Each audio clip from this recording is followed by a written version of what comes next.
doucement. Attends, Clément, attends. Il y en a 4 là.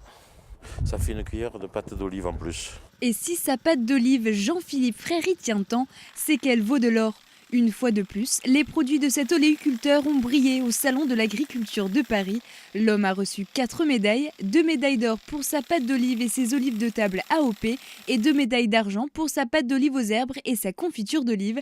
Une belle récolte pour cet agriculteur azuréen. Les gens sont toujours contents de voir que le produit qu'ils consomment tout au long de l'année, c'est une relation de confiance qu'il y a entre le client et l'exploitant agricole et le producteur. Et d'avoir cette marque de récompense, ils sont aussi fiers de consommer un produit qui a été médaillé. Ce que vous êtes en train de voir là, elles sont au top. C'est-à-dire vous en avez quelques-unes encore de vertes et les autres elles sont tournantes. Et les autres sont mûres. Si le fruit atteint sa pleine maturité en automne, Jean-Philippe la récolte jusqu'au mois de mai. Petit à petit, le fruit grossit et change de couleur. Il passe du vert au jaune, puis au rouge violacé, enfin au violet foncé puis au noir.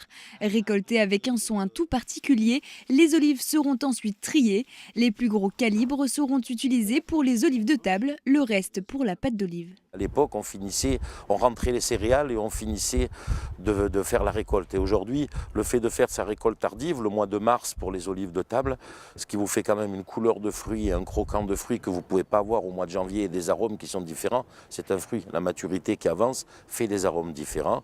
Et pour ce qui est de la pâte d'olive et des tapenades et des pâtes d'olive aux herbes, avoir des fruits, je dirais, pratiquement surmatures, ça rentre aussi dans un certain d'abord savoir-faire et aussi des arômes qu'on retrouve de pruneaux cuits, de pain grillé que vous ne trouverez pas sur une olive qui a été ramassée au mois de janvier ou de février. Ce champ d'or vert, de plus de 2 hectares, c'est le petit coin de paradis de Jean-Philippe, un oléiculteur passionné. Depuis ses 11 ans, il vit une véritable histoire d'amour avec ses oliviers. On est passionné d'abord de nature et puis passionné de l'arbre, de l'olivier. Bon, pour moi, c'est un arbre magnifique. On dit que c'est un arbre qui ne meurt jamais, un arbre de paix. La taille, c'est pareil. Il y a la récolte, quand on taille cet arbre, c'est jamais le même. Il n'a jamais la même forme parce qu'il a subi des stress.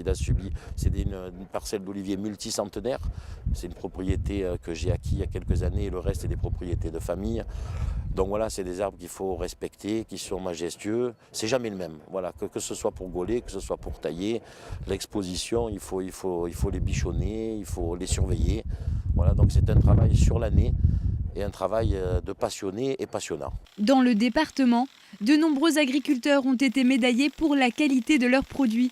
Au total, 18 médailles et un prix d'excellence ont été décernés aux vignobles, oléiculteurs et apiculteurs des Alpes-Maritimes.